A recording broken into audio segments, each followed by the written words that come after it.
Good morning, afternoon, or evening, cats and dogs. This video is going to focus on the Operations on Fractions word problems packet, numbers 12 through 24, the remainder of the packet. Up till this point, we should have already seen some questions from numbers 1 through 11, so you have some practice with word problems with fractions, but we're going to continue to see some more here with the second half. You will see some questions like this on your review worksheet, and therefore you'll see some questions like this on your unit test as well. So let's begin with number 12. Mrs. Garcia's son Lorenzo weighs 30 and 2/3 pounds. Her son Oliver weighs 20 and 1/5 pounds. How many more pounds does Lorenzo weigh than Oliver? So it gives us a really good indication in the description here when it says how many more pounds, is telling us that we're going to subtract. So we're going to take the weight of Lorenzo, which is 30 and 2/3 pounds, and subtract off the weight of Oliver, which is 20 and 1/5 pounds. So let's set it up like this. 30 and 2/3 minus 20 and 1/5. All right, let's go ahead and find the least common denominator. Anytime we add or subtract fractions, we need to find a least common denominator. In this case, it will be 15. So let's rewrite each fraction with the denominator of 15. 30 and 2/3 will be 30 and 10/15, multiply top and bottom by 5. 20 and 1/5 will be 20 and 3/15, multiply the top and bottom by 3. Let's go ahead and subtract. 30 and 10/15 minus 20 and 3/15. 30 minus 20 is 10, 10 minus 3 is 7. We get a final solution of 10 and 7/15 pounds. Don't forget your label. So a lot of important things here. Recognizing that we need to subtract the fractions, remembering that we need to get a common denominator to subtract those fractions as well. So final solution, the difference of 10 and 7/15 pounds. All right, so we won't leave you hanging without seeing another problem like this. So number 13 is really similar. Mrs. Garcia is buying ingredients to make chili for the Penn State football game on Saturday. She bought 4 and 1/5 pounds of green peppers and 3 and 3/4 pounds of onions. How many more pounds of green peppers than onions did Mrs. Garcia buy? So like the last question where we were trying to figure out how many more pounds of something or how much more of something, we're going to subtract. So we're going to take the number of pounds of green peppers, which is 4 and 1/5. We're going to subtract off the number of pounds of onions, which is 3 and 3/4. It's going to look like this. 4 and 1/5 minus 3 and 3/4. Let's go ahead and get a common denominator of 20. So 4 and 1/5 with a denominator of 20 is 4 and 4/20. 3 and 3/4 with a denominator of 20 is 3 and 15/20. Let's go ahead and subtract. We are going to have to borrow here though, since I'm trying to take 15/20 from 4/20. So borrow one whole from the 4, it becomes a 3. Add 20/20 back onto 4/20, and we get 24/20. Now subtract them. 3 minus 3 is 0. 24 minus 15 is 9. So we end up getting 9/20 of a pound difference. All right, let's take a look at another one. Number 14, Billy and Siraj want to determine how many half-pound turkey burgers can be made from 16 pounds of ground turkey. Billy says that 16 divided by a half is 8, so 8 burgers can be made, but Siraj says that 16 divided by a half is 32, so 32 burgers can be made. Who is correct? Explain how you know. So I did actually show the work for this, but then I explained it as well. So 16 divided by a half, we need to remember how to divide fractions. Division, we use keep, change, flip. So keep 16 the same, change division to multiplication, and flip 1/2 so it becomes 2. So really, 16 divided by a half is the same as 16 times 2, which is going to get us 32. So we've got 32 burgers that can be made. So I did explain this also in words in a couple of different ways. I said Siraj is correct, as we found through our work that 32 burgers can be made, which was different than what Billy had said. But Siraj is correct. You would divide the total number of pounds, which is 16 pounds, by the amount needed for each burger, which is 1/2. 16 divided by a half is the same as multiplying 16 by 2, so you would be able to make 32 burgers. So again, that proves that Siraj is correct. Another way to look at this though is to recognize that since each burger is 1/2 pound, and that means you can make 2 burgers with each 1 pound. If you have 16 pounds, and 2 burgers can be made from 1 pound, 16 times 2, of course, is 32 burgers that can be made.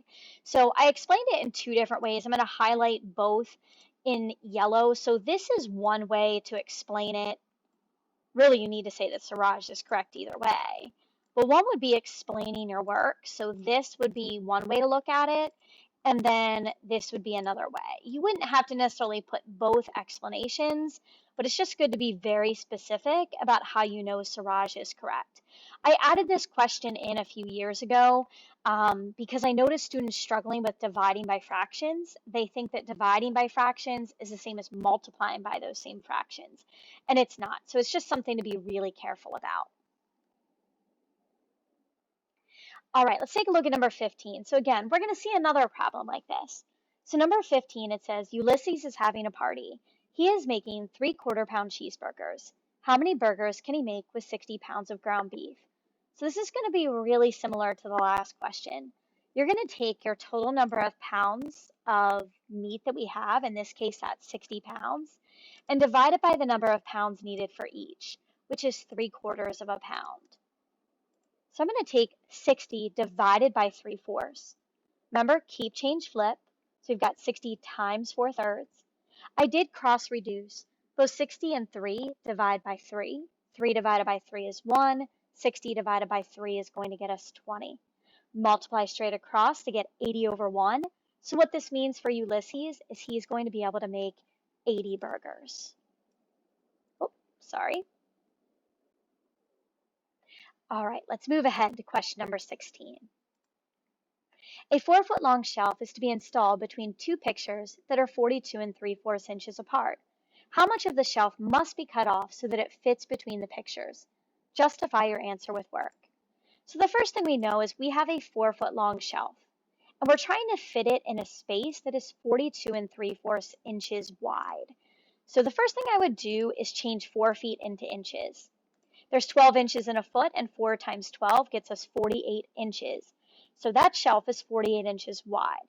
To figure out how much we need to take off of that to fit in a 42 3/4 inch space, we need to subtract. So take 48 minus 42 3/4. Keep in mind though, you can't take 3/4 from nothing, so you do need to rewrite 48 as 47 4/4. 47 minus 42 is 5, 4 minus 3 is 1, so we get a total of 5 1/4 inches. This means that we need to cut at a minimum 5 1/4 inches off the shelf to fit in that space. And this is a good real life situation as well. Knowing that, when you get your first house, you get your first apartment, you move into a dorm room for college, and you want to decorate things or try to arrange things, you might need to pull out that tape measure and measure and maybe do a sort of a math problem to help you figure out how you can arrange your furniture, your pictures, or anything else that you're going to be putting in a room or a house or on a wall. All right, let's move on to number 17. You have a problem like number 17 on your test, so you'll see another one of these on your review sheet as well. A recipe for trail mix calls for 1/6 of a container of dried cranberries. If Delilah has 1 container of dried cranberries, will she have enough to make 5 3/4 batches of trail mix? Show your work and explain your reasoning. So let me just pull all of this off of here. So the truth of the matter is, yes, Delilah will have enough. So the way I set this up is I knew that we needed 1/6 of a container for each batch. And it says a recipe for trail mix calls for that. That's for one batch. So you need 1/6 of a container for one batch. You have a full container. So I know that I can make 6 batches because 1/6 times 6 is 1. You can also do 1, the total amount that you have, 1 container, and divide it by 1/6, but you're also going to get 6, meaning you're going to be able to make 6 batches from 1 container. So that means if Delilah wants to make 5 3/4 batches, why 5 3/4? I don't know. But if she wants to make 5 3/4 batches of trail mix, she's going to have enough in that 1 container. So you can see my work here, my explanation down here. My explanation says as follows. 6 batches can be made with 1 container. So yes, Delilah will have enough in her 1 container to make 5 3/4 batches of trail mix. We have to keep in mind the difference between batches and cups because again, we need 1/6 of a container for a batch. and we're making a total of 5 3/4 batches of trail mix from that one container that we have. And again, we do have enough. So it's just understanding the different words between containers, cups, batches, all of those things. I have had students do this problem in the past, and they've taken, since there's 1/6 of a container needed for each batch, multiplying that by 5 3/4. And when you take 5 3/4 times 1/6, I'm just going to plug it in to double check, you end up getting 23/24, which is less than one whole container. So it's another way you could look at this problem to show your work and then explain it as well. Just be really precise with how you explain it. Again, keeping in mind what batches are, what the container is. We're not necessarily talking about cups here. We're talking about 1/6 of a container for each recipe or each batch, meaning you can make 6 batches from one whole container. And if we want to make 5 3/4 batches, we obviously have enough. All right, again, you'll have another question like that on your review sheet. So if you feel a little iffy about a question like that because of the wording and it's sort of, I think, difficult to understand and break apart, we will give you an opportunity to see more of this. All right, number 18. The speed of a hornet is 13 3/10 miles per hour. The speed of a dragonfly is 17 4/5 miles per hour. How much faster is the dragonfly than the hornet? So this is another question where it's like how many pounds more or how much more does something weigh than something else. If we're talking about how much faster one insect is than the other, we're going to be subtracting their speeds in miles per hour. So we're going to be taking 17 4/5 minus 13 3/10. So you can see that here. Least common denominator is 10. 17 4/5 with a denominator of 10 is 17 8/10. So basically we're just going to take 17 8/10 minus 13 3/10. 17 minus 13 is 4, 8 minus 3 is 5. We get 4 5/10, but please reduce that. Final answer is going to be 4.5 miles per hour. Again, don't forget that label on your final solution. Moving right along, number 19. Laura needs 2 3/4 cups of flour to make dinner and 3 5/8 cups of flour to make dessert. How many cups of flour does Laura need in all? So that phrase in all gives us a pretty good indication that we're looking at addition. So we need to add the number of cups of flour for dinner, which is 2 3/4, to the number of cups of flour needed for dessert, which is 3 5/8. So we're going to take 2 3/4 plus 3 5/8. Least common denominator is 8. 2 3/4 with a denominator of 8 is 2 6/8. Again, keeping in mind all these different rules for adding, subtracting, multiplying, and dividing fractions. So we're going to do 2 6/8 plus 3 5/8, which is 5 11/8. Keep in mind 11/8 is 1 3/8, so add that to the 5 to get 6 3/8 cups total. All right, next one, number 20. We're almost there. Cyan jogged 3 days this week for a total of 11 17/20 miles. If she jogged 3.5 miles one day and 4 1/4 miles another, how many miles did she jog on the third day? Well, the first thing I suggest you do is figure out how many miles she jogged on the 2 days that we know how many miles she jogged or ran. So I would start by doing 3.5 plus 4 1/4. Our least common denominator is 4. 3.5 with a denominator of 4 is 3 2/4. Now, as advanced students, you could probably skip writing this and then just go down to this step. Writing 3.5 is 3 2/4, leaving the 4 1/4 the same, gets you a total of 7 3/4 miles. So this means that Cyan ran 7 3/4 miles on the 2 days that we know how far she ran. Now, we also know that in all, she ran 11 17/20 miles. So to figure out what's left for that third day, we need to take 11 17/20 minus 7 3/4. So our least common denominator is going to be 20. 7 3/4 with a denominator of 20 is 7 15/20. And then we have, oops, let me fix this. I thought I fixed it, but I must have changed it back. We've got 7 3/4, which is 7 15/20. So we have 11 17/20 minus 7 15/20, which is going to get us 4 2/20, which reduces to 4 1/10 miles. You can see I had to correct some things. I had a mistake originally. This goes to show you that even as teachers, we make mistakes sometimes typing things in or writing things down. Usually if I'm writing it down on paper, not too many mistakes. But when I was typing this in, I dropped off my 1, so that's why that 1 looks a little funky. I accidentally dropped it off and had 11 and 7/20 instead of 11 and 17/20. Certainly makes a difference. Again, this one's really double duty.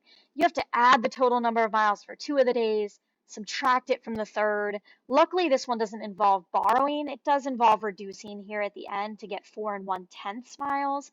But again, definitely more challenging because it involves more than one step. But that's what we have in an algebra level class. All right, number 21, or pre-algebra level, but you're really doing some algebra anyway.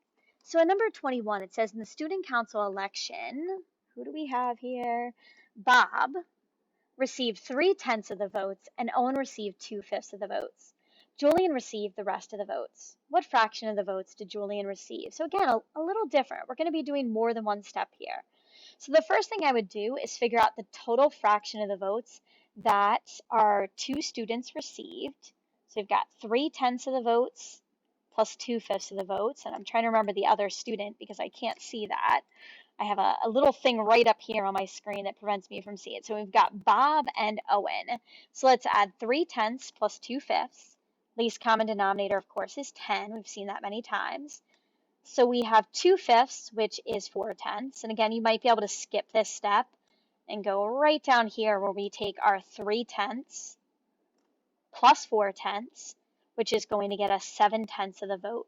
So between Bob and Owen, they receive 7/10 of the vote. Well, 1 whole, or 100% of the vote, is 1. So we take 1 minus 7/10, which is 10/10 minus 7/10, which gives us 3/10 of the votes left for Julian to receive. So again, double duty here. We're adding up the total number of votes that we do know, 3/10 plus 2/5. We're going to subtract that from 1 whole to figure out what's left, and we end up getting 3/10 of the votes. All right, so we've got 2 more like this because you have one of these on your test and on your review sheet. So number 22, in a vote for captain of the soccer team, Eliza received 1/3 of the votes. Gia received 2/5 of the votes. Roberta and Lauren received the rest of the votes, and each of them received the same amount. What fraction of the votes did Lauren receive? So again, we're going to start by adding up 1/3 of the votes to 2/5 of the votes between Eliza and Gia. So take 1/3 plus 2/5. Our least common denominator is 15. 1/3 with the denominator of 15 is 5/15. 2/5 with the denominator of 15 is 6/15. So let's add 5/15 to 6/15, which is 11/15. So that means between Gia and Eliza, they received 11/15 of the votes. Take 1 whole minus 11/15 is 15/15 minus 11/15. So it leaves you with 4/15 of the votes, but that has to go to both Roberta and Lauren together. So to figure out what each person received, take 4/15 divided by 2, which is the same as 4/15 times a half, which is 4/30, which is 2/15 of the votes. And that makes sense if both Lauren and Roberta need to receive the same fraction and they received a total of 4/15. Each person has to receive 2/15. 2/15 plus 2/15 is 4/15. All right, let's try one more of these. In a vote for captain of the football team, Brian received 1/4 of the votes. Carlos received 2/3 of the votes. Frank and Zane received the rest of the votes, and each of them received the same amount. What fraction of the votes did Zane receive? All right, so we need to add up 1/4 of the votes to 2/3 of the votes. So let's do 1/4 plus 2/3.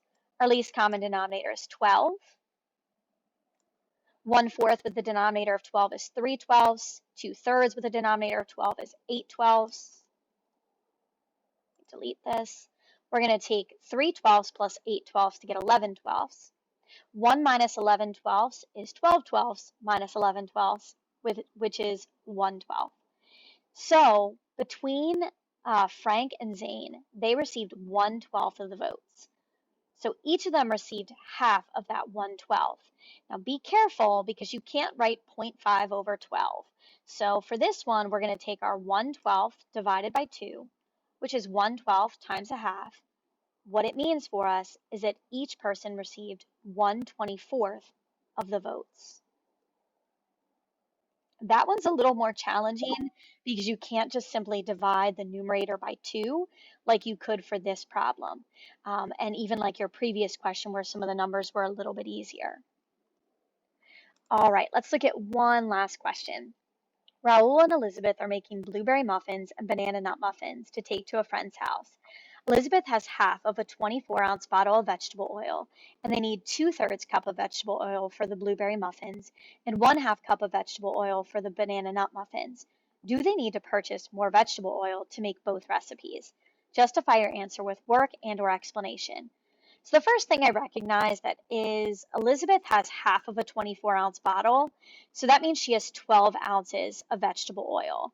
So 12 ounces is 1 cup plus another 4 ounces or 1.5 cups since there's 8 ounces in 1 cup. So basically I know she's got 1.5 cups of vegetable oil. So let's figure out, we've got 2/3 of a cup of vegetable oil for the blueberry muffins, 1/2 cup of vegetable oil for the banana nut muffins. Let's total those together. So 2/3 plus a half, common denominator is 6. We're going to take 2/3, which is 4/6, 1/2, which is 3/6, and add them together. And again, you might be able to skip this step where you actually physically show rewriting the fractions. But we're going to take 4/6 plus 3/6, which is 7/6, meaning that we need 1 and 1/6 cups of vegetable oil to make these two recipes. So what I said here was that since 1 and 1/6 is less than 1.5, what they need is less than what they have, so they do have enough vegetable oil. All right, so we saw a lot of different types of word problems, some of them easier than others. Some ones that I suggest you really focus on. Problems 22 and 23, you will see a question like that on your test. Problem 19, I believe you have a question pretty similar to this on your test. Again, don't quote me on it. I definitely know for sure you have a problem like 22 and 23, which is why I put several of them in here. And you have a question like number 17. All of these will also show up on your review sheet, so you'll have some additional practice with them. But I know I probably overwhelmed you with quite a bit of word problems, but I think being able to work with fractions in real life is something that is pretty critical to be able to do. So I think it's important for us to see lots of practice and get to be pretty good at adding, subtracting, multiplying, and dividing fractions and applying them to the word problems. I do realize that in terms of your real life situations, you'd be able to use a calculator for those, or at least have a cell phone handy where you can make some of those calculations. But being able to do them by hand is important as well. And probably the biggest step, again, is being able to set it up, figuring out whether you add, subtract, multiply, divide, or a combination of those. Thanks for listening.